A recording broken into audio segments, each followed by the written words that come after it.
হেই বাঙালি, কেমন আছেন আপনারা এই শীতে? আমরা তো বেশ ভালো আছি। আমাদের এখানে শীতটা বেশ জাঁকিয়ে পড়েওছে। গত রবিবার চলে গিয়েছিলাম এই ছোট্ট রুদ্রেশের অন্নপ্রাশনে।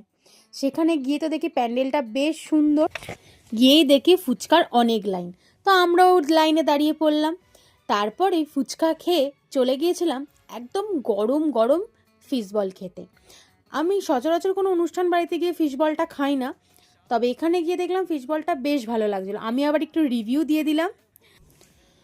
অনেক দিন পর অনেক চেনা মানুষের সাথে দেখাও হয়ে গেছিলো, তাই আমরা গল্প টল্প করে সেলফি তুলে আমরা বসে গেছিলাম খেতে। কারণ অনুষ্ঠান বাড়িটা ছিল আমাদের বাড়ি থেকে বেশ দূরে। মেনুতে ছিল অনেক কিছু।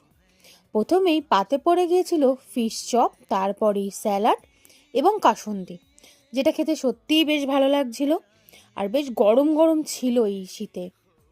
তারপরেই চলে এসেছিল একদম ধোয়া ওঠা সাদা ভাত, আর তার সাথে পড়ে গেল ডাল। তারপরেই চলে এলো একদম মুচমুচে তোপসে ফ্রাই। আর বোন যেহেতু তোপসে ফ্রাই খায় না, তাই ও নিয়ে নিয়েছিল পনির, যেটা বলল ভালো খেতে ছিল। তারপরেই চলে এলো ভেটকি পাতুরি, যেটা খেতে খুব সুন্দর ছিল। যেটা খেতে এতই সুন্দর ছিল যে আমি আরেকটা নিয়ে নিলাম। এটা দিয়ে খেতে না খেতেই পাতে পড়ে গেল দই কাতলা। এটা বেশ সুন্দর, এটা আমার সব থেকে ভালো লেগেছিল। এর সাথে সাথেই পড়ে গেল পমফ্লেট কালিয়া।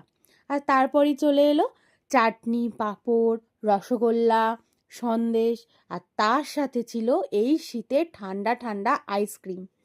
যদি ভিডিওটি ভালো লাগে তাহলে একটি লাইক, শেয়ার, কমেন্ট করে জানাবেন।